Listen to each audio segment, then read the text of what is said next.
with what looks like a really stimulating and controversial topic. Not just people looking and saying, does anybody want to know when we're going to go to war with China? So I'm hoping it's not that bad. But Strode's PhD was based in, what did you say? Yeah, it's based on war studies. War studies in America. Modern warfare. Yeah, and it's sort of broadened out now into international relations with China, which is a focus, I believe. So Strode's teaching here at the university. He's carrying on his research career post-PhD, and he's running a blog on Asia-Pacific relations with a particular emphasis on China, America, Australia in the Asian century. And if you're interested in that blog, the address for it's on the back of the poster for today's session. And we're starting 1 minute early. There you go. Thanks everyone for coming, and enjoy it. Can we get some Dutch courage, please? Let's give them a try.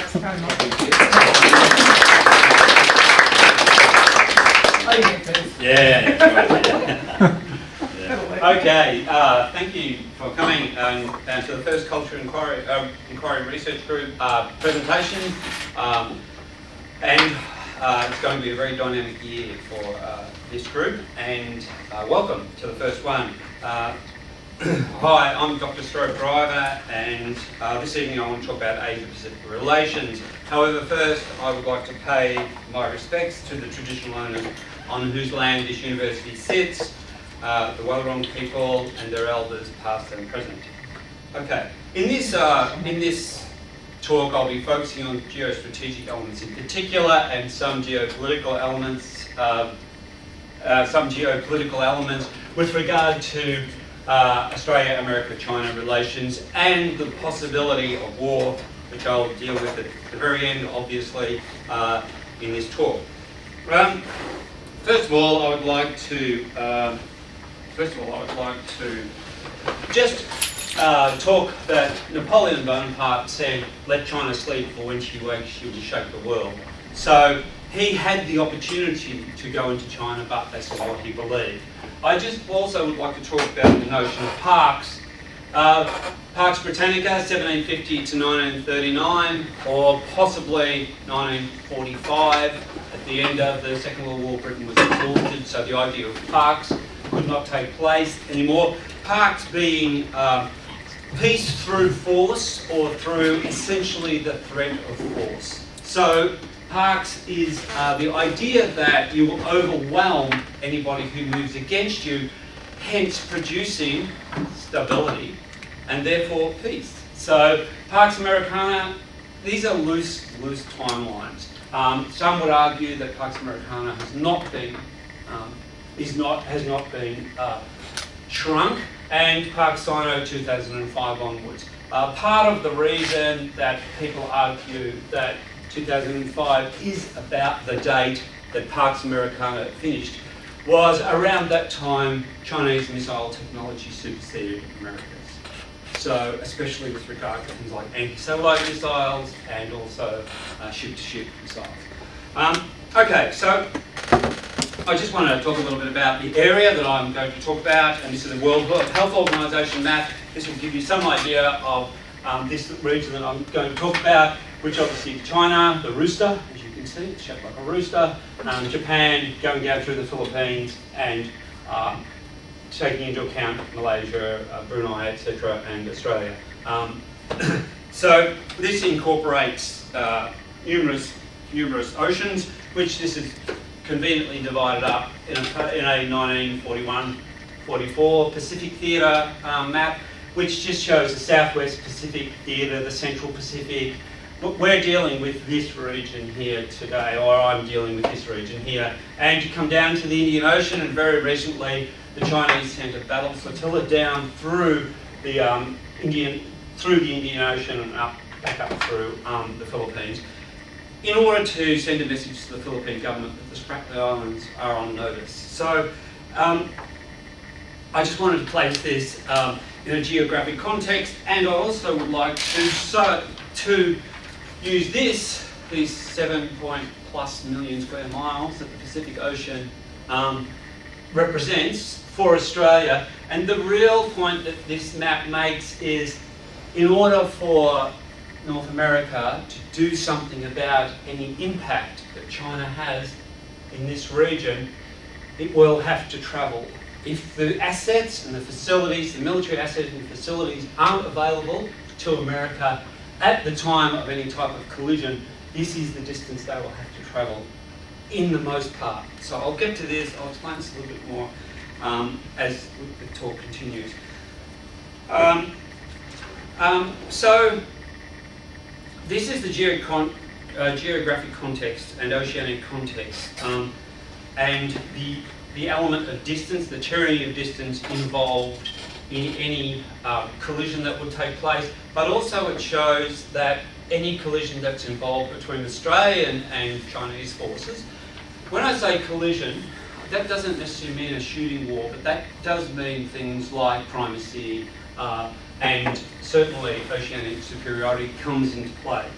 Okay, so it's worth bearing in mind that any level of intervention is that no force operating extramural to its own land, its own homeland, has all its tactical assets available all of the time, and only a limited amount of assets are placed throughout the region. America, of course, has utilised this over a significant period of time since post-World War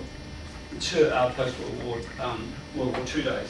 Okay, so what I want to deal with now is historical and recent reasons for America and the possibility of any collision, historical and recent reasons for China and the possibility of any collisions that take place, and this thing called geostrategic primacy.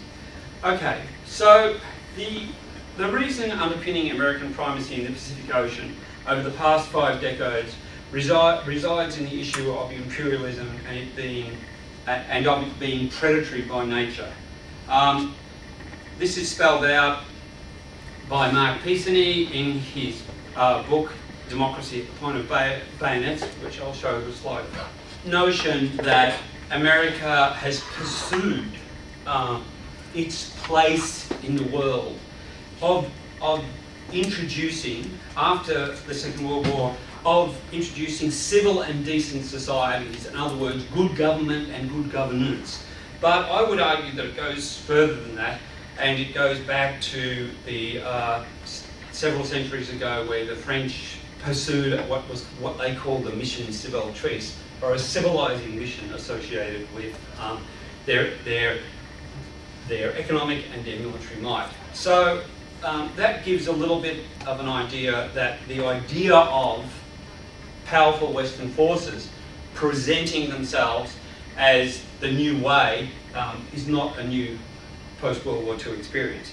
Okay, so the Americans after World War II forced their economic and their strategic stretch as much as they could, and this was borne out in the underpinning of the Economic Marshall Plan after World War II, and thus that's very well documented, and of course it's the rebuilding of Japan and all of those economic elements that go with rebuilding, buying from America, industrialised country, all of those sorts of things.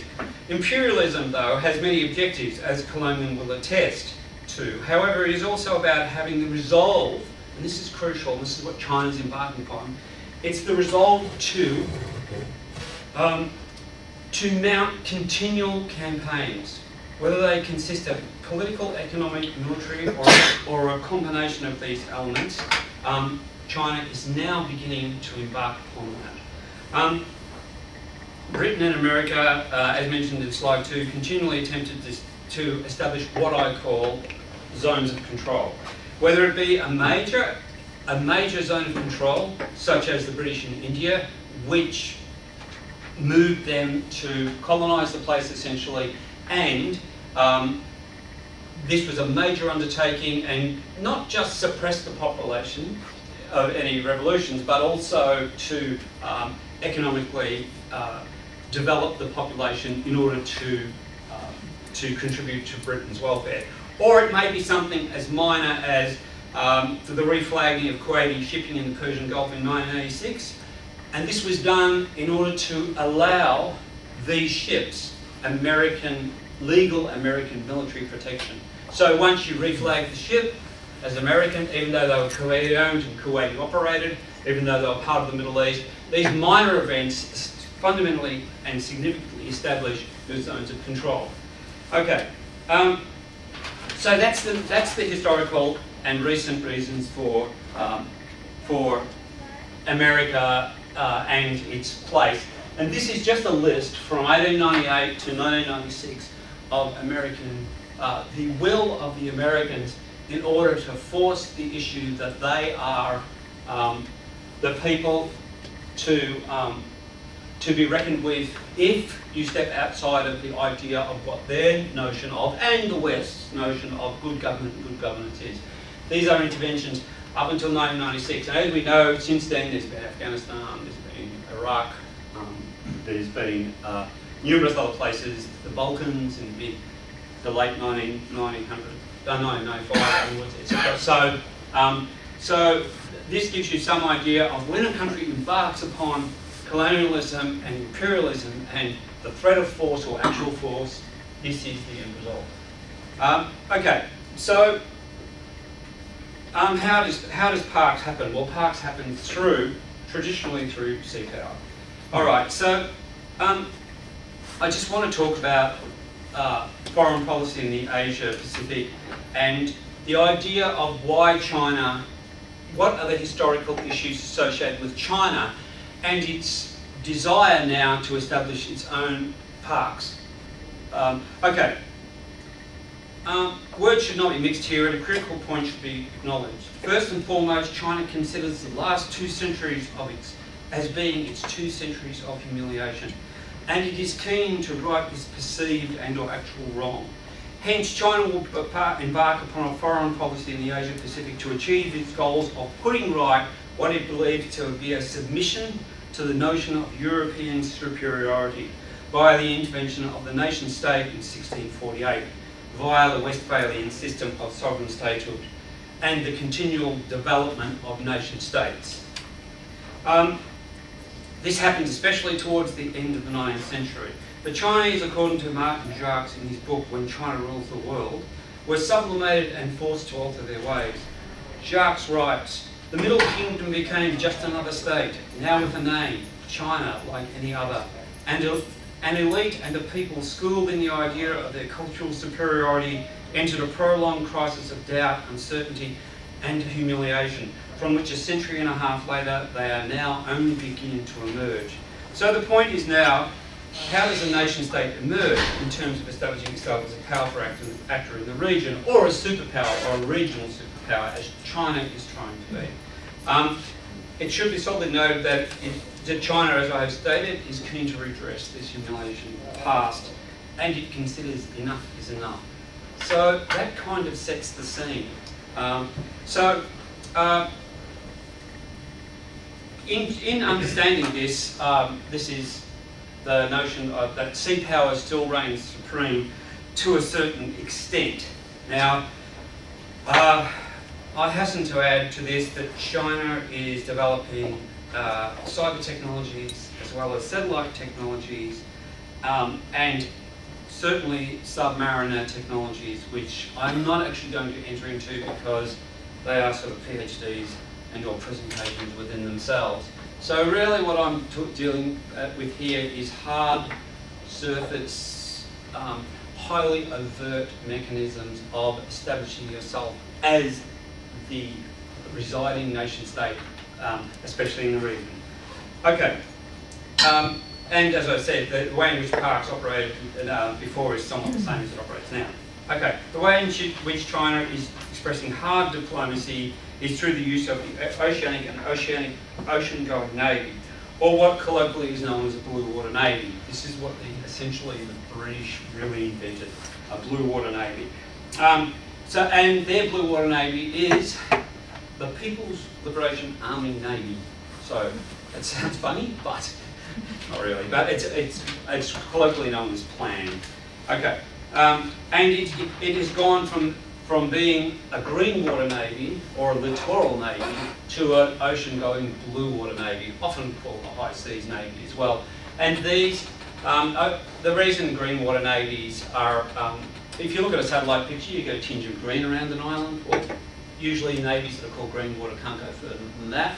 Blue water navies end up extending themselves across the globe. Although Americans now believe that if you want to control a place, you actually need a brown water navy. So what you need is you then need the facilities to go into a place and control the water courses in a place, the rivers and the canals and those types of things. So they're establishing a brown water navy as well as their already strong ocean-going navy. Okay, so when did the Chinese first start this ocean-going blue water navy? The first expression of this, in the truest sense, is part of the International Anti-Piracy Force in December 2008 off the coast of Somalia, in which China sent a task force made up of 2 guided missile destroyers and a supply ship to participate in international piracy operations off the Horn of Africa. And as I read in Jeremy Black's book Sea Power, one of the conditions of it becoming part of that multinational force was that it would not be commanded by the American Navy at all. So that was the deal. And the Americans agreed to this, and the Chinese hence went about establishing themselves as a blue water navy. They did threaten Australian ships, 3 Australian ships going through the Gulf of Taiwan Straits in about 1992. So, as you can see, they've incrementally extended their reach. And of course, China has moved to establish its presence in the region in a more robust way, with the latest policy movements being the islands off just to the south of Japan, which are called the Senkaku, and the Chinese call them Diawu. I hope it's correct. And of course, in the Philippines, it's the Spratly Islands, which I've already mentioned. China has also produced now it's got a couple of aircraft carriers. It's got 1 aircraft carrier in operation, and it's certainly moving to build and refit the second one that it bought from the Soviets. So the deal with aircraft carriers is they give you much more reach than just a single vessel, as we know. Now, at the moment, what China faces is the US in the Asia-Pacific region, and this is the US bases in the Asia-Pacific region, and I think that, I don't know how come the BBC was not able to establish how many personnel were in these particular places, but they claim they weren't. And but nevertheless, this does give some idea of the reach that America already has and the establishment that America's got already in the Asia-Pacific region. And of course, this was developed due to the mistrust of Stalin at the end of the Second World War. America understood that Stalin basically was recalcitrant and belligerent as far as they were concerned, and so they began to establish bases to introduce stability and peace to the region. Yeah, there you go. I'm glad you're convinced. So, this is very much a washover. And one should also mention that these bases are with the agreement of the sovereign state, and there is already much complaint from the Philippines, much complaint from the Okinawanese people, and of course Thailand recently, etc. So these are not set in stone. These can be shifted and manipulated at any time. Okay, which neatly offers an insight into what primacy is in this geostrategic sense. I would argue it to be the first in order, or the ultimate in establishing a long-term continuum of superiority, not just an initial phase of superiority, which allows for any other sovereign navy, in this case, if it enters the region, it allows brinkmanship to occur, which is that shadow boxing of who will fire first, who will move first, those types of things. But this is hard power being expressed in its most possibly severe terms, I would argue. Gockman states that brinkmanship becomes associated with these manoeuvrings so the Chinese are now going to force the Americans into a position of brinkmanship, all of their allies, such as Australia, into brinkmanship. So Brockman states that part of the political manoeuvrings of brinkmanship are when decision makers perceive a dramatic impending shift in the balance of power in favour of an adversary and or a substantial internal challenge to their own political position at home. So that can be Thatcher's Falklands. So why did Thatcher start the Falklands War? Because she felt she was going to lose the election. That's one of the main reasons she started the Falklands War, or moved on the Argentinians in the Falklands. And the impending shift in the balance of power in favour of an adversary. So whilst China is rising, America is also re-establishing its primacy by doing things like, for instance, recently B-52 flights deliberately over the islands just south of Japan, the Senkaku Islands south of Japan. 2 B-52s flew over that recently, as an expression of their abilities, essentially. So now we can move on a little bit. Whoops. There you go. Australia and the common perils and war of the 18th century. Okay. So this coming storm, as I call it, that I feel personally in my research, even though this hasn't been stated specifically by anybody in, for instance, the Strategic Studies Institute or anything like that, I believe that this deployment and the impact and the overtness of it and the speed of it will actually catch Australia off guard. Not unlike, I personally would equate it to the movement of Japan down through Asia during the Second World War. It caught Australia completely off guard. Australians did not believe, for instance, at all that Darwin could be bombed, and they believed that the Japanese would stop at Singapore. And it caught Australia completely off guard. To give you an example of how off guard Australia was caught, Australia wanted to contribute to the war effort, the Pacific War effort. So they started building, they had great designers in Australia, especially in aerodynamics and aircraft. So they built this thing called the Beaufire, quite a brilliant aeroplane. And that was a significant contribution to Australia's effort in the Pacific phase of the Second World War. But here's the catch. The factory was being built around the production line. That's how Australia got caught off guard. So it was being built around the production line that was actually producing the fighters. So there was no infrastructure associated with being able to manage the attack from the Japanese. I personally believe that Australia collectively does not give credibility to this massive tsunami of problems that this will be created, because China is on the move. Okay, this publication focuses on the positive elements of the coming century and offers a bright and fulfilling pathway to the future, which it probably is obviously the aim of the paper. This was during the Gillard government. Okay, so this is very biased. It does deal with the economic, providing everything goes well, the economic possibilities for Australia are boundless. Okay, so what about Australia and China relations? To be sure, Australia and China relations are relatively stable at the moment. Why? Because there is a strong economic underpinning to good relations. And this is, in general, what happens until one party decides that it's being exploited or decides that it wants to rearrange the situation, such as India and Britain, and Ireland and Britain. Okay. China will be the issue with Pax, with countries beginning to push hard for their renewed place in the environment that they are in. They begin to push hard, and what they do is they do what George W. Bush said in the War on Terror: you're either with us or you're against us. So what this is meant to do is to rouse countries to give a commitment. That's what the Bush administration demanded. This is what China will demand. So it will demand from Australia this rotation of US Marines. What signal are you sending us? Sharing the Pine Gap information.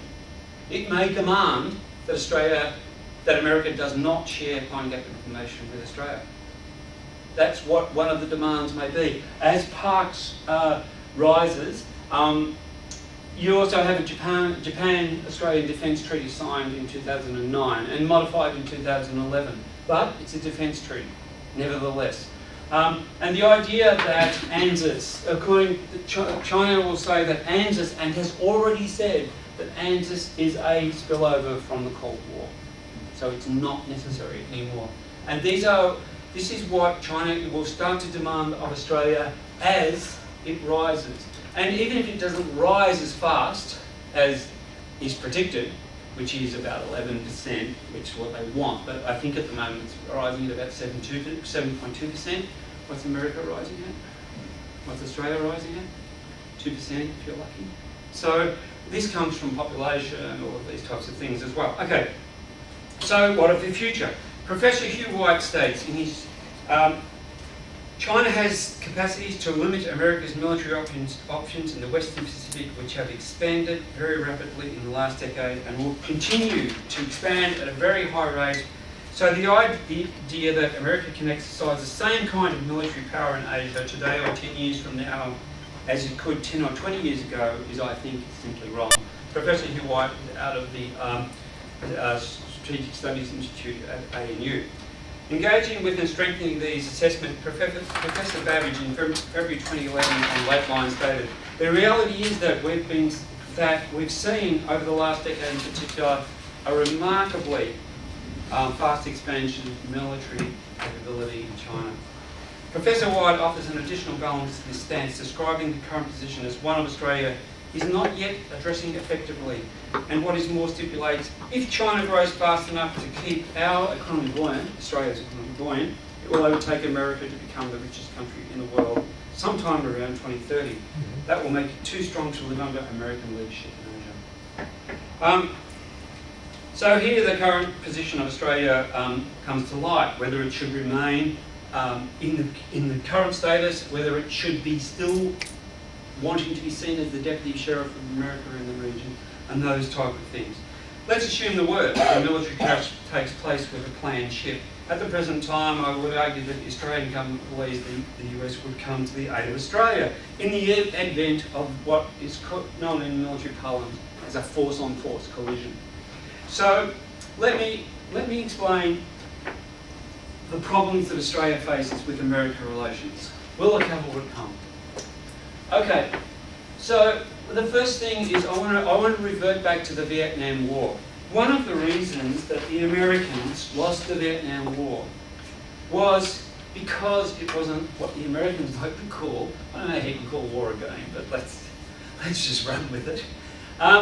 Vietnam was not the only game in town, as the Americans like to put it. How do we know that northern forces fighting in the south were faltering, that the American-sponsored forces could have overwhelmed them and effectively won the war? The capture rate of insurgents in the south was increasing while their age was actually decreasing. So this gives you an idea of the drawdown of manpower, as it was then, that the North was experiencing. They were sending younger and younger, more and more inexperienced people to fight in the south as insurgents.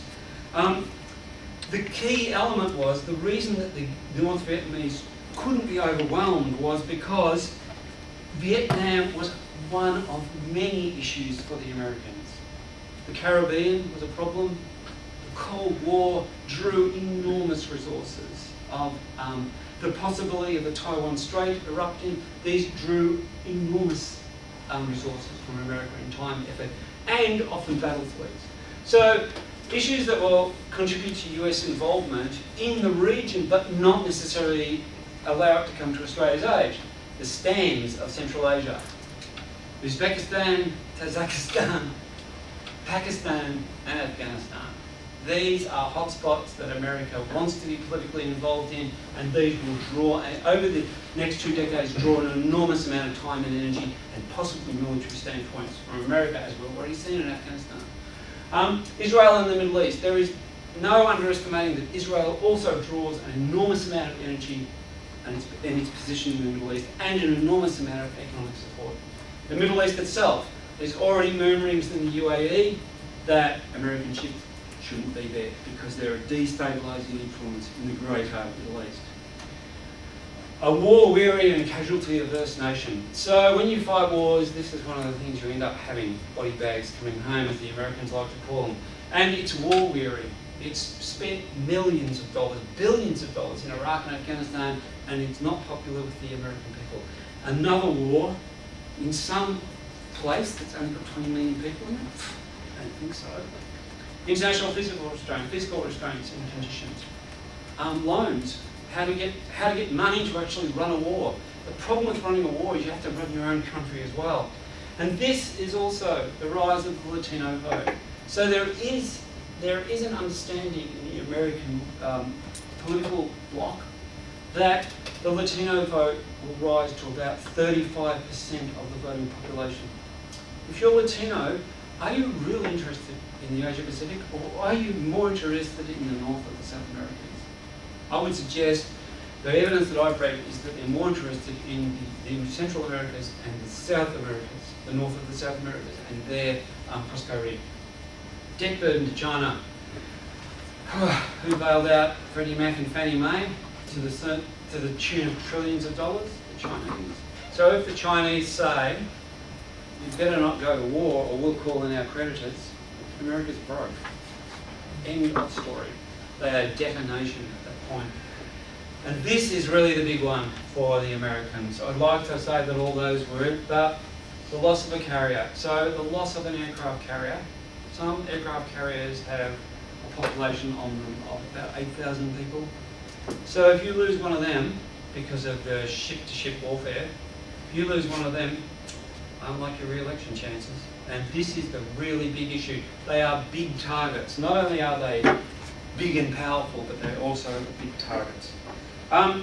Okay, so this whole idea of the difficulties and the developments in the region, this is only a small portion of the problems that we will face in the future if we have a collision, if Australia has a collision with a military collision. So I believe that Australia is at the crossroads. First of all, it's being seen of as the Deputy Sheriff in the Asia Pacific and has been historically. Japan as having the military priority over China because of the defence treaties and the belief that Japan will be able to come to our aid. Japan will not be able to come to our aid because they will be too busy dealing with Chinese maritime presence, either Coast Guard or high seas fleets in their own neighbourhood, their own domestic environment. Poor neighbourly relations with Indonesia, currently and historically. Okay, so what does that mean? Okay, I can give you an example of the Indonesians don't actually like us. And part of the reason that they don't actually like us is because the IMF in 1995, supported by John Howard, pushed through reforms, and it plunged the population of Indonesia from 11% of poverty to 51% of poverty, and they have not forgotten. Plus, military involvement, Afghanistan's a Muslim nation, Indonesia's a Muslim nation. They do not like this idea of these political frictions entering into the religious domain. That's just part of the ANZUS Treaty needs a serious rethink. The idea, and the reason that I argue that the ANZUS Treaty needs a serious rethink is because Richard Armitage in the late 1990s said something to the effect, this is not a direct quote, but it'll give you an idea of where we stand in their eyes. He said, if America went to war with Taiwan and Australia didn't come to their aid, that would be the end of the ANZUS Treaty, right there. So that gives you an idea of how important Australia is to America. Okay, I would suggest that a limited war with China is a probability rather than a possibility. It will be particularly severe for Australia if Indonesia sides, which is probable. There is no guarantee, I believe, that the US will come to Australia's aid, especially if it reassesses the importance of the region. What about if the US suggests that it's not part of their military stability in the region and is a regional problem, not a US problem? A war with China will benefit America financially and militarily. We'll need all the stuff they can give us. And the war will consist of what Britain did. So if a war takes place, let's just end kind of on this. If a war takes place, what type of war will it be?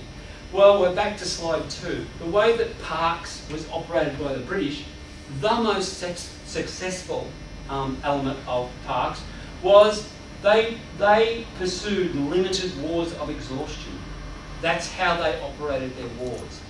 They didn't get involved in really long, drawn-out, bloody ground conflicts.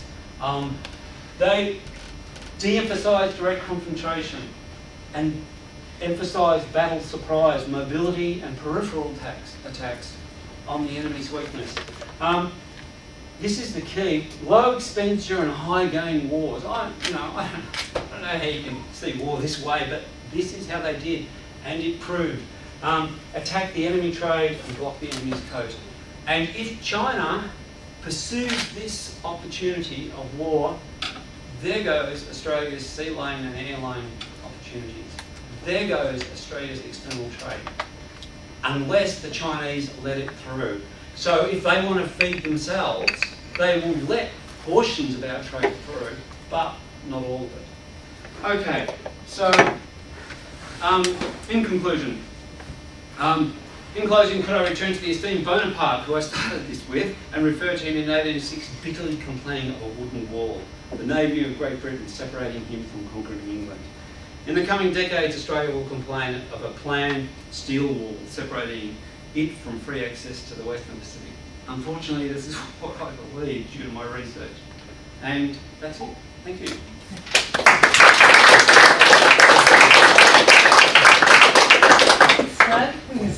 Plenty to think about, and I'm sure there are questions or comments or points to take up. So,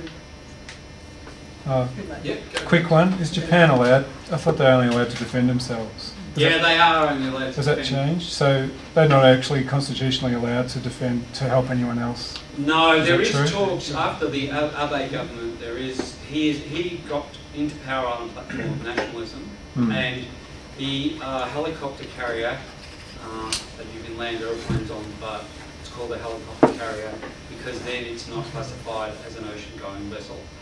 So it's all about the manipulation of what it is you've got. So therefore their aircraft carrier is able, obviously a high seas vessel and an ocean-going vessel, but by calling it a helicopter carrier, it's then considered to be part of their defence, not part of their offence. But they won't move it out. They won't move it very far because it will be a very big target, and the Chinese will be keen to sink it, I can tell you. It's like a plane forward. It's horrible, isn't it? I know. I wish it was better used. So I might have misunderstood this, but is your analysis suggesting that the extent of American primacy has ceded to the point where this Pax has ceased since 2005, primarily due to missile technology?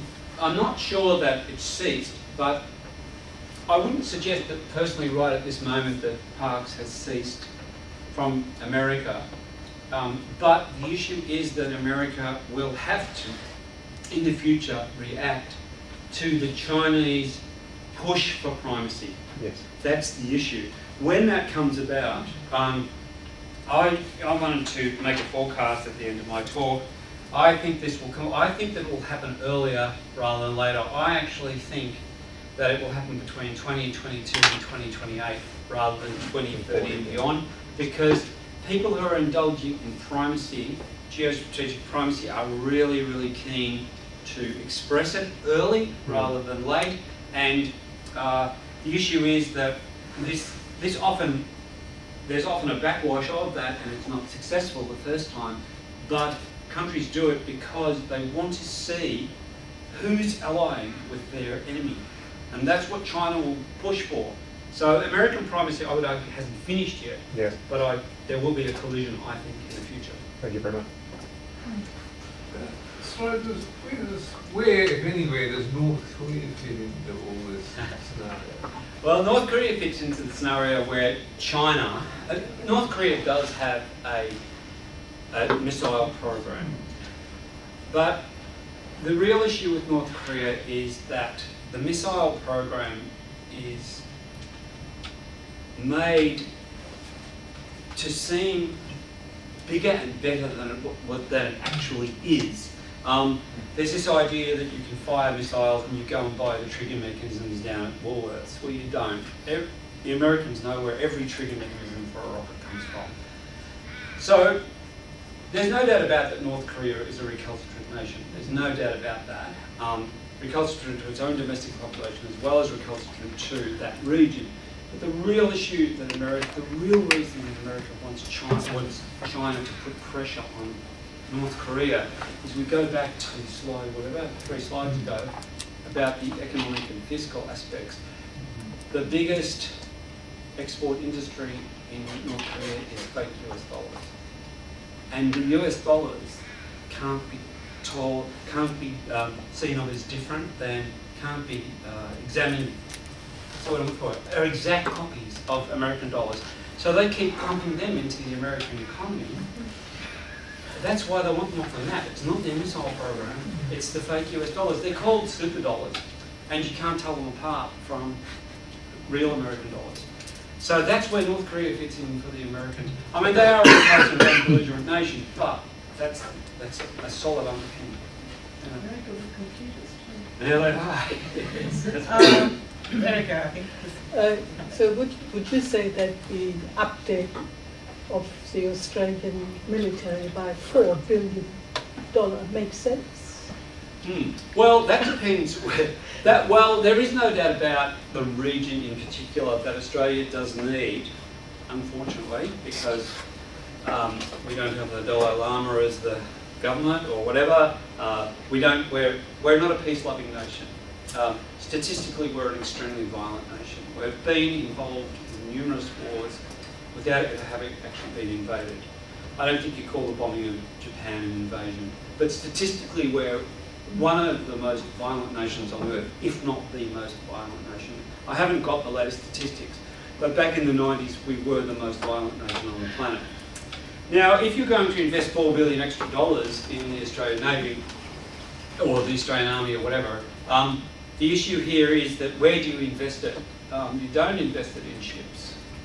Professor Hugh White said the Navy has got it completely wrong in Australia. All ships represent big targets. That's essentially, so he is arguing that you should be investing in submarines. That's what he's arguing, and what are called rapid deployment forces. So $4 billion, I'd see it going kindergartens as well. Yeah, there's no doubt about that. But it's where you invest it, and Australia doesn't have a really good record of that. We've got joint strike fighters that were promised in 2014. They're not due now till 2021, 2022, something like that. And the other issue that I wanted to talk about when it comes to, just briefly, when it comes to Indonesia is, would America come to Australia's defence if Indonesia said it has 24 Fighting Falcon aircraft on order from America? Last time I looked at the statistics, only about 6 or 8 had arrived. So what would America do if Indonesia said, if you involve yourself in this region, you can say goodbye to the other 18 Fighting Falcons?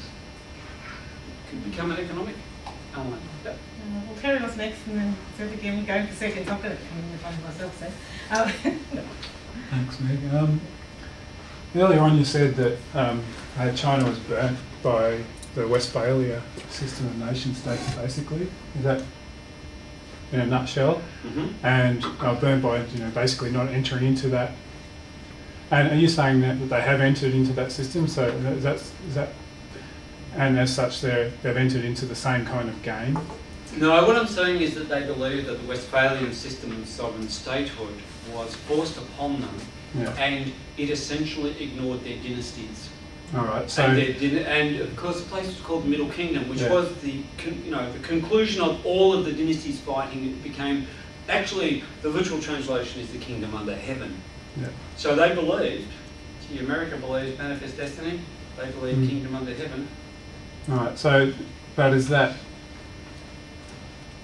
does China consider itself a nation state like any other nation state now?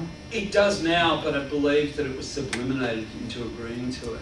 Yeah. So it's that effect of you were forced to do it. There was no real negotiation involved. It was kind of like the Japanese in the League of Nations scenario, where they went into it willingly and they were inherently, essentially abused, politically abused in the process.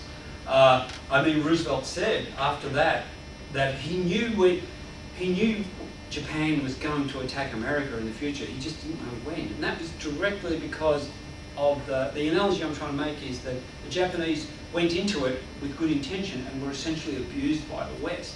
China believes that they agree with the West voting system now, but they had it thrust upon them. Yeah. So sorry, and the other part of the question is, if, with the Middle Kingdom idea of a country or whatever that may be, I don't know, but how does that influence the way they think now? Does it now? Manifest Destiny is a kind of... Yeah. Is something that informs US foreign policy? Is there something in the Middle Kingdom that informs Yes, China? to resolve and fix a wrong. Yeah. Okay, apart from that, is there anything in it as, the Middle Kingdom, as whatever the Middle Kingdom is, does that influence the way China thinks about itself? Does what it does in the world? Yes, it does, in the sense that it believes that it's lost face, and it's lost face for 200 years. So it's an emotional component. It's not, I know what you're saying, but it's an emotional component that has direct political ramifications today because of the rise of China and because it had to wait 200 years to get to this point. So whether it's what you're looking for is logic and reasoning. No.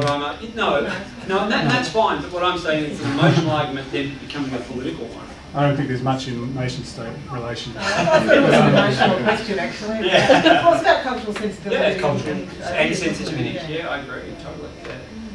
So, do you want to... Just one moment here. Yeah, Australian defence policy, since the DIB report in the Defence of Australia white paper nominally suggests independent defence capability. Hugh White has spoken at length of this kind of duality where that might be present in policy, but the real reality is continued reliance on the ANZUS Treaty. Do you see the manner in which the equipment of the ADF is procured to dovetail with American military infrastructure and equipment? Do you see that as problematic in the future? I don't see it as problematic in the sense that America will supply as much as possible to us if there is a collision with China. Yeah. The issue is that I think that America will argue and develop an argument that enables China to exert its primacy, and it may use a second force to absorb that. And one of those forces could be Australia or New Zealand. A ship will come into the problem is that there's a belief that all military operations, as we've seen with the straying into Indonesian waters, that all military operations are systemic and have a stratification to them that doesn't go wrong. But we know in the past that in fact is not the case, and that military vessels and military vehicles and aircraft and all that react to a situation. And my fear is that they'll use Australia, New Zealand, or some other combination of other nations to test the Chinese. That's my fear. But yes, the Australian military network is dovetailed into the US. There's absolutely no doubt about that. In particular, platforms that result. I think we should have bought the Typhoons way over the pieces of junk that we got sold, which are joint strike fighters, which I like to call junk strike fighters. But I think that we should have bought the Eurofighters, the Typhoons. Their capabilities are much more superior. Okay, thanks. And Carolyn? Nothing there. I was just wondering whether you've talked a lot about essentially hard power and where does soft power, cultural imperialism, the Chinese approach to that play into it, and possibly the collision happening in multiple domains and not just in geostrategic ceiling? Yes, the issue is with China is that it's embarked on soft diplomacy throughout Africa, in particular throughout Africa. It's in a competition at the moment with Japan in Africa and also through Oceania. For instance, China operates on the policy of we'll give and will not ask questions. But it really is adopting the American policy. In Gabriel Coco's book, Another Century of War, one of the reasons that the Bush administration got oil from Uzbekistan and Kazakhstan was if Uzbekistan and Kazakhstan supplied oil to America, they would not ask questions in the UN about human rights. So all that China is doing is adopting the West's approach to political manipulation. China is embarking on a solid, throughout Oceania and throughout the Asia Pacific, it is adopting loan. It is giving loans with no conditions attached, as long as it gets the resources. It won't use any form of hard power, but its soft power at the moment is about its own growth and about guaranteeing the supplies to China. If a war breaks out in the Asia Pacific, where will it get its resources from? Africa, because it's already got agreements set in place in Africa. So the Asia Pacific is just a zone of contention. So soft power is at play, certainly in the Asia Pacific. But China is really only adopting the techniques and the manipulation that the West has not taught it, but certainly given an example of. I'm not sure. I'd like to have a question opening it out to different realms. This is only one zone, though. The Asia Pacific is only one part of the world, and there are, numerous other parts of the world. This is just the oncoming regional conflict. There's been regional conflicts elsewhere, the Balkans in the 1990s. People tend to think of the people who tend to watch the news. It's horrifying to watch, I agree, but it is only one region, and We're going to have to wind up. Yep, It's sure. hard to say, but sorry, No. we could talk about this all night. But I was trying to say that I thought it was interesting to get outside the military, geopolitical, historical kind of what has happened in the past as well. I think you're probably quite sensible in a lot of your predictions, because I don't think many people in the political or economic spheres are actually thinking very imaginatively about the future and what the world might be like. And so questions like whether growth is going to continue to be a strength for a country, and whether being able to sustain growth is something that I want to say might that I become a hope point you- of weakness. I don't know, it's just me being fanciful, but I think there's a lot of different directions one could go in to develop a cultural kind of. And I just do want to say that I really hope you prove wrong. I really would love you guys to continue saying, remember we used to see that moron who said, I would love that to happen. That would be, I would just love it. But Start to call some dystopian studies. it's right. Well, were there any other burning questions before we wrap up? Mark? It was just a comment. I've worked in a number of Pacific and Southeast Asian countries where the Chinese are making quite major inroads into the private sector. I'm a civil engineer, contracting, roads, water supply, etc. But they're not popular. There is a lot of resentment. Yes. Recent riots, for instance, in Tonga and other places. So I wonder how the Chinese are going to handle that, Yes. because they're actually favouring the rich Yes. to Corruption. the poor are getting poorer. Yes, so that And is that's the issue. And you're going to get, I think, in some of the Pacific countries, Yes. you already see it to a certain extent in Papua New Guinea, you're going to get a reaction, a negative reaction by the local population. So Yes, I just wonder how they're going to handle it. Well, yeah, I'll end on this. The idea of soft power, they do need to increase their, if they're going to rule the way they want, they do need to increase and elevate their understanding of cultural sensibilities and sensitivities. And over and above that, they certainly do need to become more engaging, and if they want to set out to do what they want to do, for instance, even in their own, the holdback for them is their northwest provinces in China itself. The Tibetans in China. These are the things that will hold them back from doing the expanding that My concern is the Australia and the expansion thing tied to America, but they have big and critical problems in their own country. There's absolutely no doubt about that. And in the spheres, certainly in Africa as well. The soft power associated with politics is really good if you want to do what they set out to do, but when it comes to cultural sensitivities and sensibilities, yeah, they've got a long way to go. Yeah, a long, long way to go. Yeah, so. Yeah, we give them money, are they Yes. grateful? No, they're spiteful and they're hateful. Tell your story. Randy Newman. Look, thanks, Scott. Yeah. As I said, a lot to think about. I'm sure we'll keep talking afterwards, but we'll finish formally now. Thank you. Thank you. For next month, we have Terry Arsis sitting down the back there, who's going to give us a paper on homuncularity as anti-ecology, which I think is going to be a philosophical exploration of the limits of the human-centred mindset in relation to the environment. Would that be a fair layperson's kind of translation? Yeah, that sounds good. Anyway, just to give people a few more keywords to take away. And don't forget, it's up the hill a little bit in the F200 next time. Thank you very much for coming. It's been great. Thank you. Have another drink. Oh, okay. If anyone would like to give